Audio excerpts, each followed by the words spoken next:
The D'Urbervilles by Thomas Hardy. Read by Adrian Pretzelis. Chapter 50.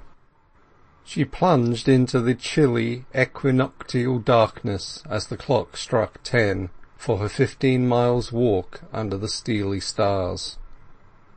In lonely districts night is a protection rather than a danger to a noiseless pedestrian, and knowing this, Tess pursued the nearest course along byways that she would almost have feared in the daytime. But marauders were wanting now, and spectral fears were driven out of her mind by thoughts of her mother. Thus she proceeded, mile after mile, ascending and descending, till she came to Bulbarrow, and about midnight looked from that height into the abyss of chaotic shade, which was all that had revealed itself of the vale on whose further side she was born. Having already traversed about 5 miles on the upland, she had some 10 or 11 on the lowland before her journey would be finished. The winding road downwards became just visible to her under the wan starlight as she followed it, and soon she paced a soil so contrasting with that above it that the difference was perceptible to the tread and to the smell. It was the heavy clay land of Blackmoor Vale, and a part of the vale to which the turnpike roads had never penetrated. Superstitions linger longest on these heavy soils. Having once been forest, at this shadowy time it seemed to assert something of its old character, the far and the near being blended, and every tree and tall hedge making the most of its presence. The harts that had been hunted here, the witches that had been pricked and ducked, the green-spangled fairies that whickered as you passed. The place teemed with beliefs in them still, and they formed an impish multitude now. At Nuttlebury she passed the village inn, whose sign creaked in response to the greeting of her footsteps, which not a human soul heard but herself. Under the thatched roofs her mind's eye beheld relaxed tendons and flaccid muscles, spread out in the darkness beneath coverlets made of little purple patchwork squares, and undergoing a bracing process at the hands of sleep for renewed labour on the morrow, as soon as a hint of pink nebulously appeared on Hambledon Hill. At 3 she turned the last corner of the maze of lanes she had threaded, and entered Marlott, passing the field in which as a club girl she had first seen Angel Clare, when he had not danced with her. The sense of disappointment remained with her yet. In the direction of her mother's house she saw a light. It came from the bedroom window, and a branch waved in front of it and made it wink at her. As soon as she could discern the outline of the house, newly thatched with her money, it had all its old effect upon Tess's imagination. Part of her body and life it ever seemed to be, the slope of its dormers, the finish of its gables, the broken courses of brick which toppled the chimney, had all something in common with her personal character. A stupefaction had come into these features to her regard. It meant the illness of her mother. She opened the door so softly as to disturb nobody. The lower room was vacant, but the neighbour, who was sitting up with her mother, came to the top of the stairs, and whispered that Mrs. Durbeyfield was no better, though she was sleeping just then. Tess prepared herself a breakfast, and then took her place as nurse in her mother's chamber. In the morning, when she contemplated the children, they had all a curiously elongated look. Although she had been away little more than a year, their growth was astounding, and the necessity of applying herself heart and soul to their needs took her out of her own cares. Her father's ill health was the same indefinite kind, and he sat in his chair as usual. but the day after her arrival he was unusually bright. He had a rational scheme for living, and Tess asked him what it was. "I'm thinking of sending round to all the old antiquarians in this part of England," he said, "asking them to subscribe to a fund to maintain me. I'm sure they'd see it as a romantical, artistical and proper thing to do. They spends lots of money in keeping up old ruins and finding the bones of things and such like, and living remains must be more interesting to 'em still, if they only knowed of me. Would that somebody would go round and tell 'em what there is living among 'em, and they thinking nothing of him. If Parson Tringham, who discovered me, had lived, he'd have done it, I'm sure." Tess postponed her arguments on this high project till she had grappled with pressing matters in hand, which seemed little improved by her remittances. When indoor necessities had been eased, she turned her attention to external things. It was now the season for planting and sowing. Many gardens and allotments of the villagers had already received their spring tillage, but the garden and the allotment of the Urbervilles were behindhand. She found, to her dismay, that this was owing to their having eaten all the seed potatoes, that last lapse of the improvident. At the earliest moment she obtained what others she could procure, and in a few days her father was well enough to see to the garden, under Tess's persuasive efforts, while she herself undertook the allotment plot, which they rented in a field a couple of 100 yards out of the village. She liked doing it, after the confinement of the sick chamber, where she was not now required by reasons of her mother's improvement. Violent motion relieved thought.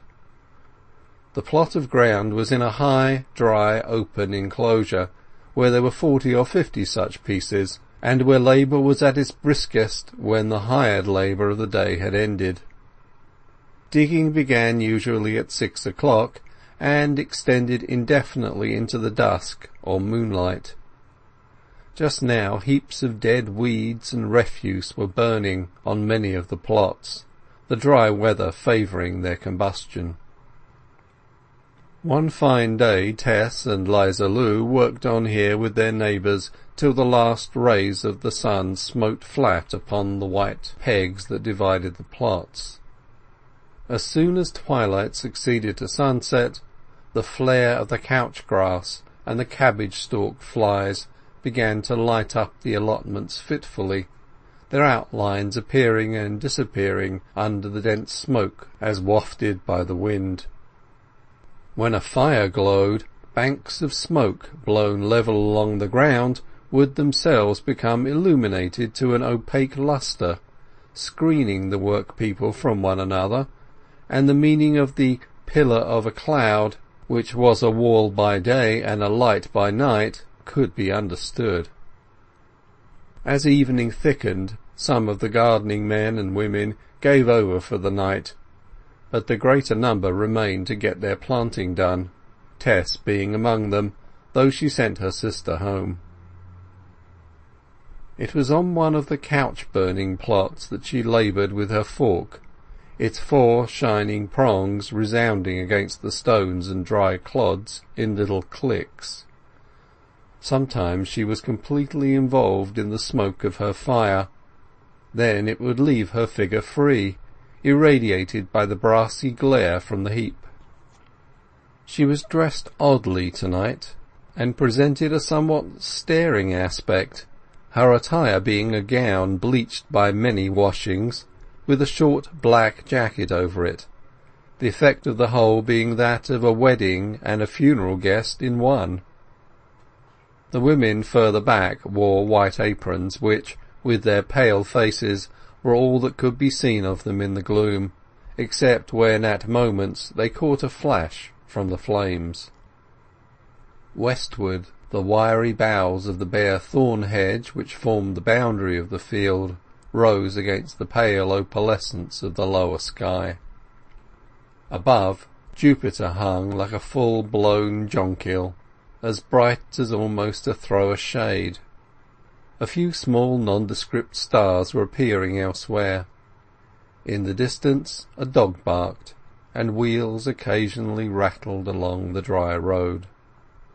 Still the prongs continued to click assiduously, for it was not late, and though the air was fresh and keen, there was a whisper of spring in it that cheered the workers on.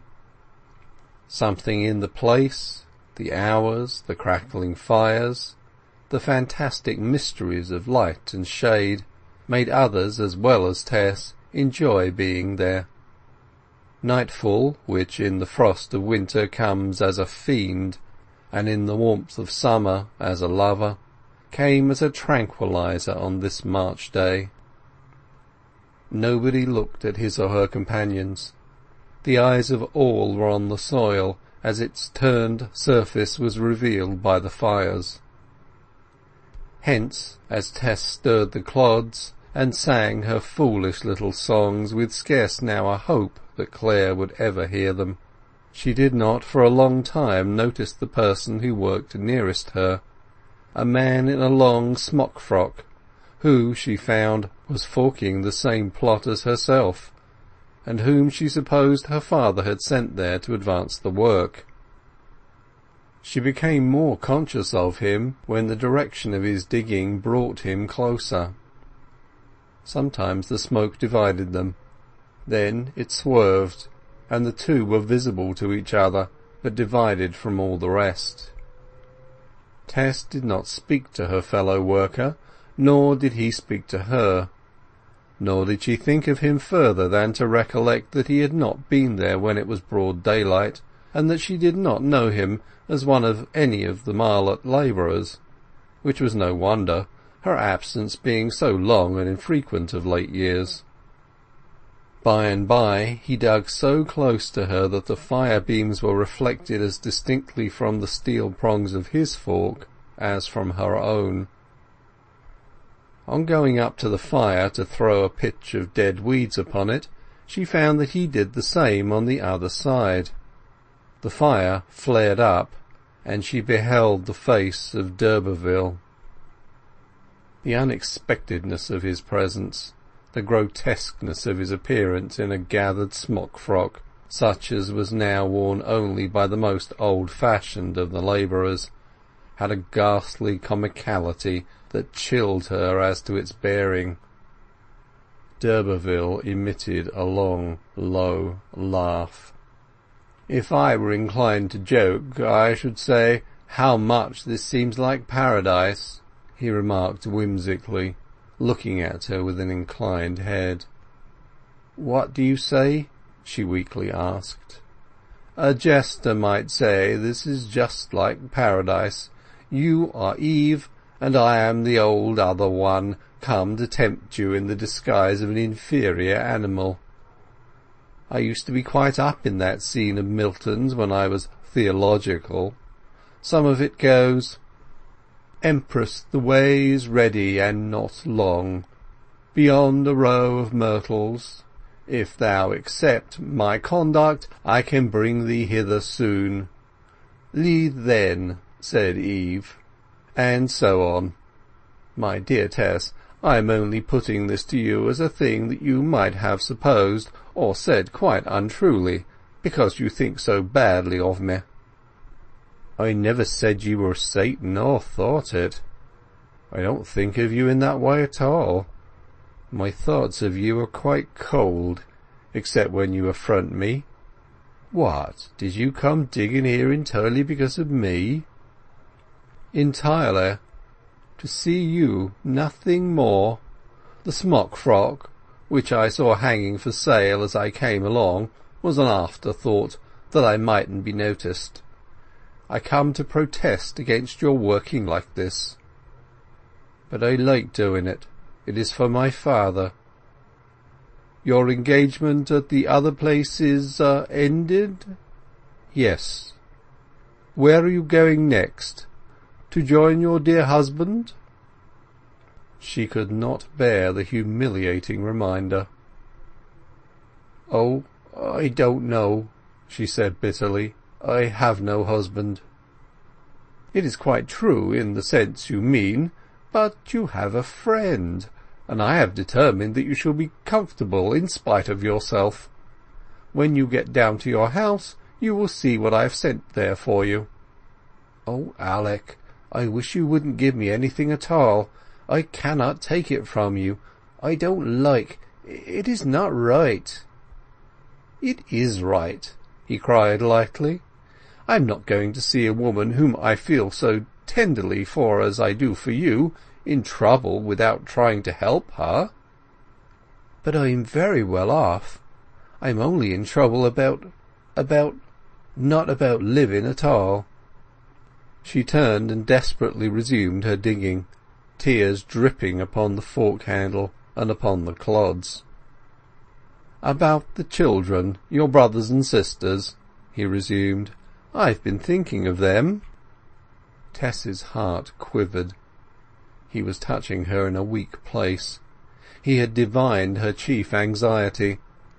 Since returning home her soul had gone out to these children with an affection that was passionate. "If your mother does not recover, somebody ought to do something for them, since your father will not be able to do much, I suppose." "He can with my assistance. He must." "And with mine." "No, sir." "How damned foolish this is!" burst out d'Urberville. "Why, he thinks we are the same family, and will be quite satisfied." "He don't. I've undeceived him." "The more fool you." D'Urberville in anger retreated from her to the hedge, where he pulled off the long smock frock which had disguised him, and rolling it up and pushing it into the couch fire, went away. Tess could not get on with her digging after this. She felt restless. She wondered if he had gone back to her father's house, and taking the fork in her hand proceeded homewards. Some 20 yards from the house she was met by one of her sisters. "Oh, Tessie, what do you think? Liza Lou is a-crying, and there's a lot of folk in the house, and mother is a good deal better, but they think father is dead." The child realized the grandeur of the news, and not as yet its sadness, and stood looking at Tess with round-eyed importance till, beholding the effect produced upon her, she said, "What, Tess? Shan't we talk to father never no more?" "But father was only a little bit ill," exclaimed Tess distractedly. Liza Lou came up. "He dropped down just now, and the doctor who was there for mother said there were no chance for him because his heart was growed in." Yes, the Durbeyfield couple had changed places. The dying one was out of danger, and the indisposed one was dead. The news meant even more than it sounded. Her father's life had a value apart from his personal achievements, or perhaps it would not have had much. It was the last of the 3 lives for whose duration the house and premises were held under a lease, and it had been long coveted by the tenant farmer for his regular labourers, who were stinted in cottage accommodation. Moreover, livers were disapproved of in villages almost as much as little freeholders, because of their independence of manner, and when a lease determined, it was never renewed. Thus the Durbeyfields, once d'Urbervilles, saw descending upon them the destiny which, no doubt, when they were among the Olympians of that country, they had caused to descend many a time, and severely enough, upon the heads of such landless ones as they themselves were now. So do flux and reflux, the rhythm of change, alternate and persist in everything under the sky. End of chapter 50.